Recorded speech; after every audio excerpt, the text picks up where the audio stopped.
Hello guys, I'm Futureal. I stream 5 days a week over on twitch.tv/Futureal, and in this video we're taking a look at the fifth and last character that was available to us on the Diablo 2 Resurrected servers. It's time for the Amazon, and it's the leveling guide, and this one is centered for new players or returning players. It's a very basic guide that's going to give you a helping hand in how to level up your character the most efficiently.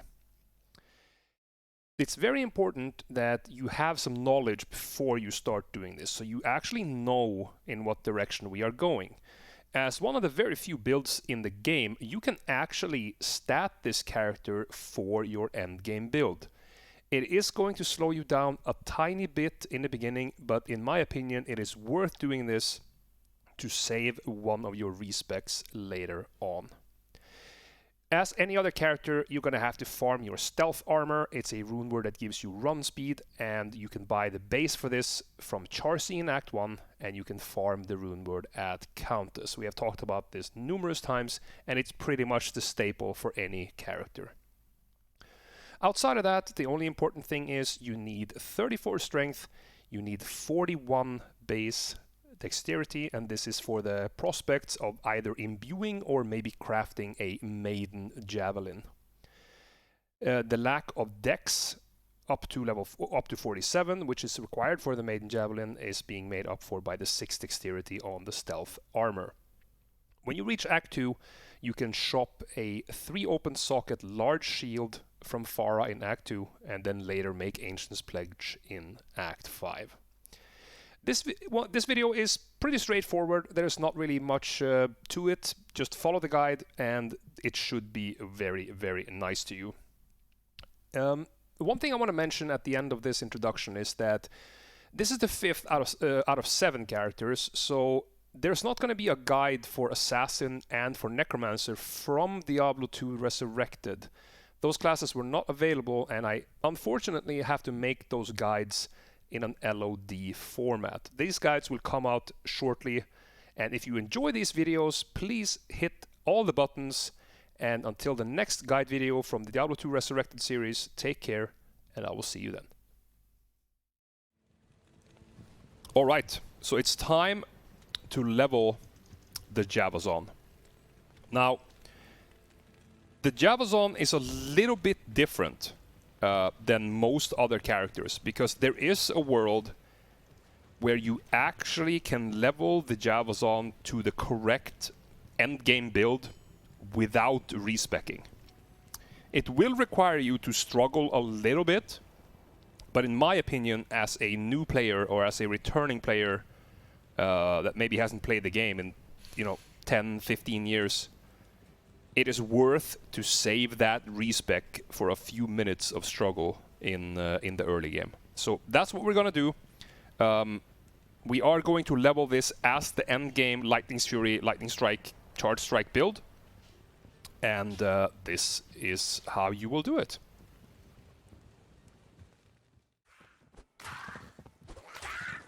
Okay, so the first thing you want to do is choose Throw on your offhand here. It does an absolute metric fuck ton of damage, and it does not require you to be in melee range. So using the throw weapon ability is very, very smart. 47. Okay, that's not so brutal. That's kind of okay.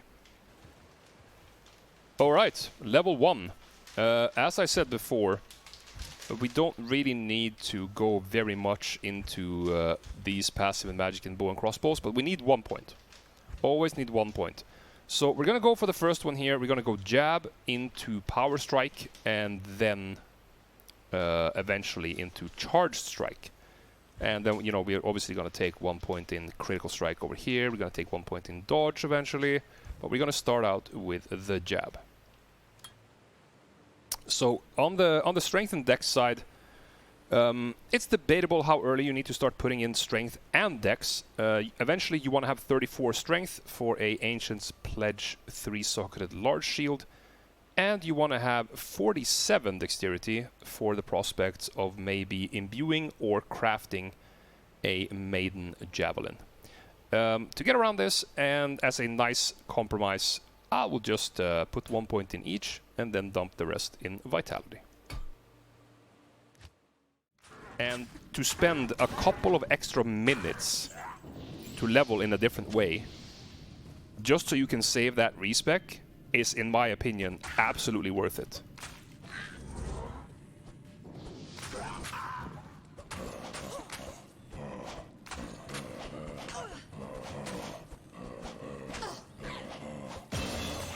Alright, level 3. Continue with 1 point in each and 3 in vitality. Over here, we can't put anything more in jab, that would be counterproductive.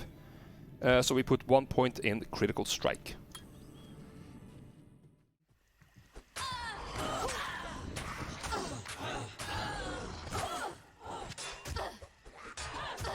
Oh. I forgot that you said you bought sushi as well. Oh, right, pick up the wand. Wand is one of the most important things to pick up. This one is not, unfortunately, because it doesn't have any skills on it. But if you see a wand or a short staff, always pick it up when you're starting your levels. Level 4. We do need level 6 before we can put in any other points. This is very, very specific to the Javazon. But for the stats, we're going to go continue 1 in each and then vitality for the 3. And I have a couple of items showing that the common loot filters don't show, because I needed them for this particular season. Alright, level 5. Still not high enough level to put in points in Power Strike and Dodge, but we continue with 1 in each and Vitality.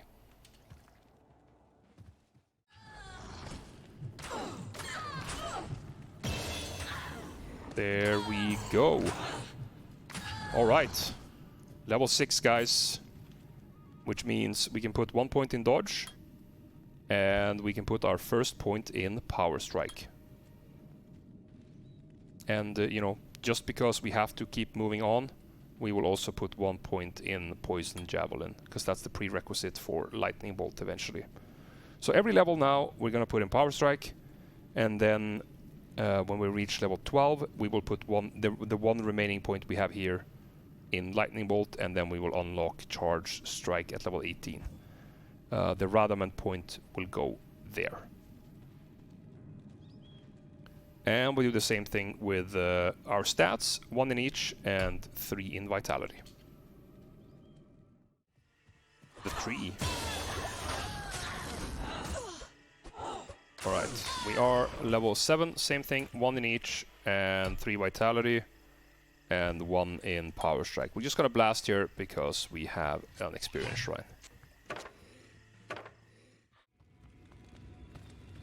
Alright, there we have level 8. We continue with 1 in each Strength and Dex, and 3 in Vitality. And in the skill tree, we go 1 more in Power Strike.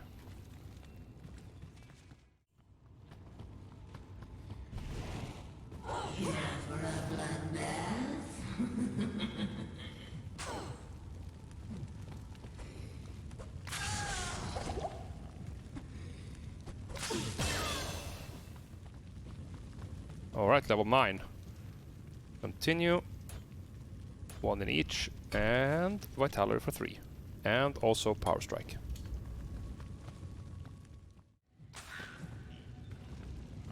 Alright, level 10. We continue with the same thing that we had done before. 1 in each, and then 3 in Vitality. And the 1 in Power Strike. We are almost unlocked. A couple more levels, and we will take the first in Lightning Bolt. Yeah, here we have elites. Nice. That's level 11.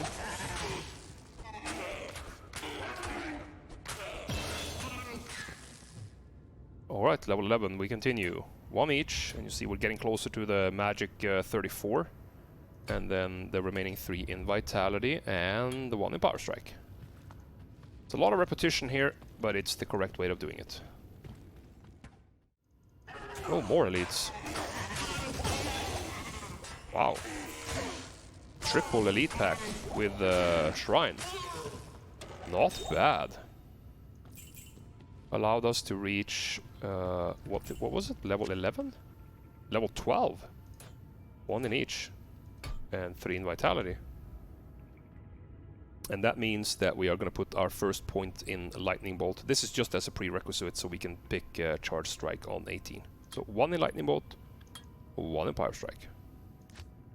And we can also remap this one to Lightning Bolt. Like that.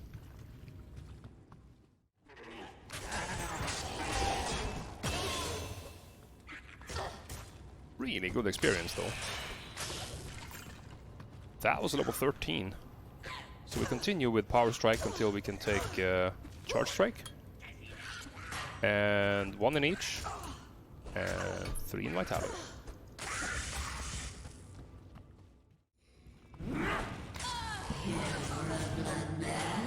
Come on, Ethrune. Let's do it. Ethrune and level.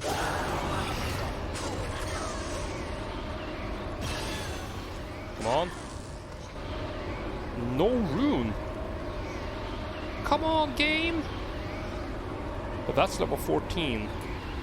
1 in each. And 3 in vitality. Power Strike.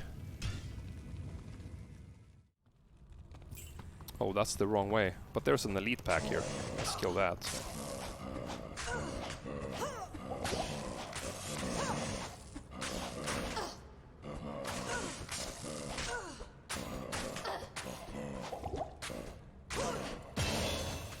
There we go. Calculated, right?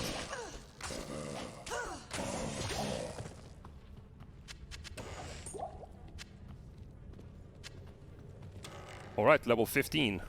That's the last point in strength for 34, and then we're gonna keep putting 1 or actually 2 points per level in dex until we have 47 base. And then 3 in vitality. And the Power Strike gets another point here. 2 more levels. No, 3 more levels until we can pick Charge Strike.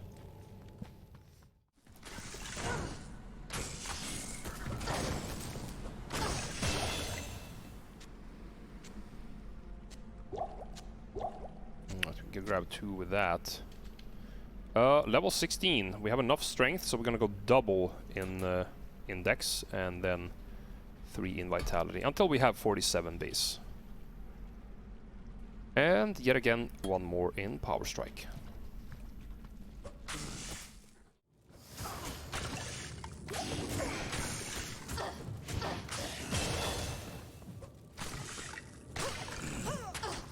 Well, we got level 17. And finally our stealth kicked in, so we are gonna move a little bit faster here. What I wanted to show you now, though, let me just clear these out, is that we do need 47 in dexterity, right? But we get 6 from stealth, so we have 41 plus 6 is 47, and we can just start putting all the points in vitality, because it's not like we're gonna remove the stealth for a very long time.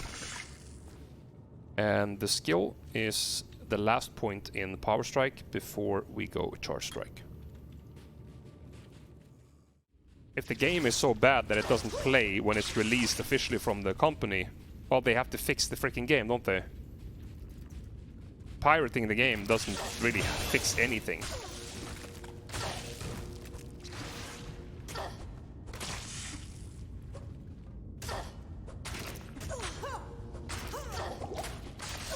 Here we go. We have level 18, and that's gonna be full vitality, and it's also the first point in Charge Strike. Now this is where this build is really gonna start doing damage. Now we actually have AoE damage.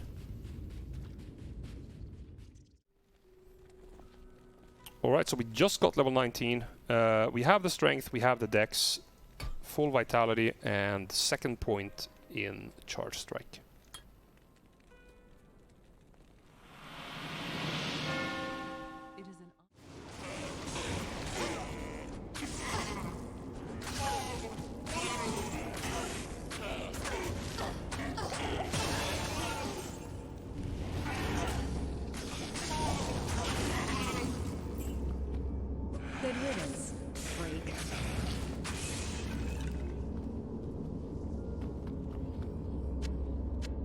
And there we have it. Level 20 at the summoner. We go vitality with everything. And another point in charge strike. Oh, hang on. Alright, so we arrived at Talrash's tomb. We're gonna do the event start here. And we're gonna go prepare our little trick. So, there's two things we want to do. First of all, we did find a polearm earlier today. We found it in Arcane Sanctuary. So this is where I like to hire my mercenary on my playthrough. So we are going to hire a defensive mercenary here. So that is the Defiance aura. There's only one, so we're just going to grab that one. So that is Ashab. No, Asab. And we have him, and give him that weapon. I'll put that to good use. There we go. And the second part of the trick is the thawing potion. So thawing potions, as many of you know, will remove frozen effects from you. But it also has an effect that gives you more cold resistance. And this cold resistance actually stacks. So it doesn't stack additively, but it stacks the duration of the cold res. So if we take one of these, you see the cold res jumps up to 60%. And if we drink multiple, every single potion you drink will add 30 seconds to this buff. And the same thing for the mercenary. Thanks. So we are going to do that. And we're going to jump down. And we are going to try our best to let the mercenary get aggro here. And we are going to clap Duriel. Oh, now the freezing aura actually works. They fixed that. Maybe I should back off a little bit so he can get hit.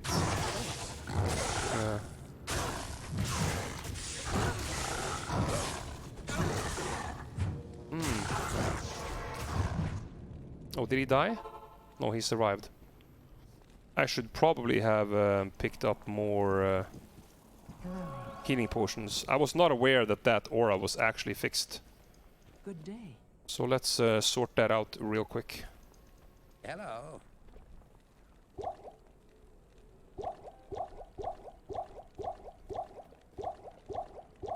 There we go. And we just run back.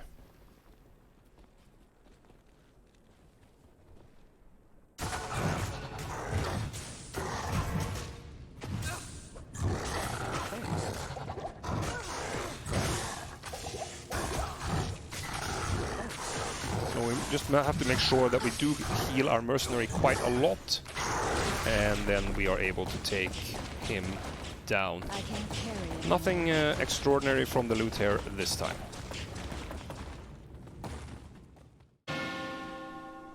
Okay, as you can see, guys, we have gotten the quest to return to main menu here.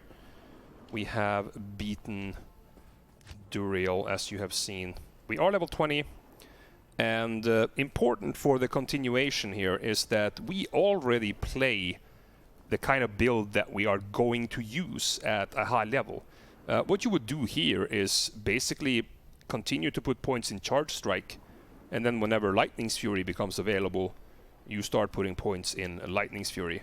Obviously, you want to also fill in your points in 1 for Penetrate, 1 for Pierce, and 1 for Evade. On Hardcore, there is an argument to not take the passive skills, because sometimes they can like stun lock you in a way, but that is a more advanced play. So if you do play this build on Hardcore, just make sure that you research the consequences of either taking or leaving these talents out.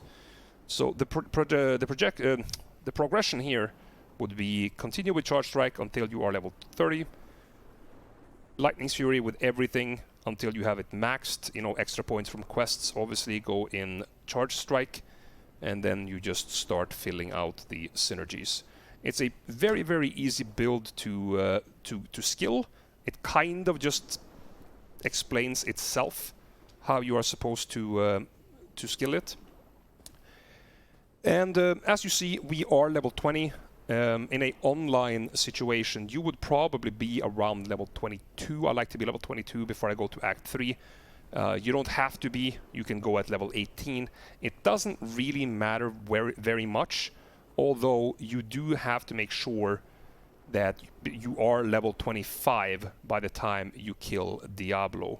This is because there is an experience penalty in Act 5, and there are a few spots that you can farm. You can either do Talrasha's Tombs, which is right next to the last waypoint here in Act 2, or you can farm the Ruined Temple in Act 3 in Kurast Bazaar. There is a NPC with a huge pack there called Battlemaid Serena, and she is very nice for farming experience. You could also potentially do a Chaos run or two if you're running a group. But as I said, the continuation here is just play through the game, make sure you're level 25. When you reach Act 5, you want to keep farming Eldritch if you are on single player. So on single player, you have the ability to use this command right here. Let me just find the correct hotkey. There we go. This command, players. And this will emulate any player count in your game from 1 to 8.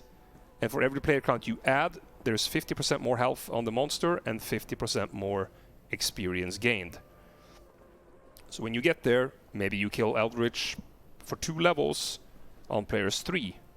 Then you get stronger. Maybe you set players 5, and then maybe you set players 7. Whatever you need to make it work. Just keep increasing the player count, the stronger you get. So if you're playing softcore, you probably want to use Eldritch to level to like level 32, level 33, something like this, before you move on to Ancients and Bale. And for hardcore, I think I like to be level 37, 38 before I move on. And then for Nightmare difficulty, it's pretty much the same thing on repeat. There's not much to think about when you get to Nightmare difficulty with this build. You just play through the acts, get the waypoints, get the quests that you want. It's a fairly easy build to play. As far as you have come to this part, you have passed the biggest hurdle.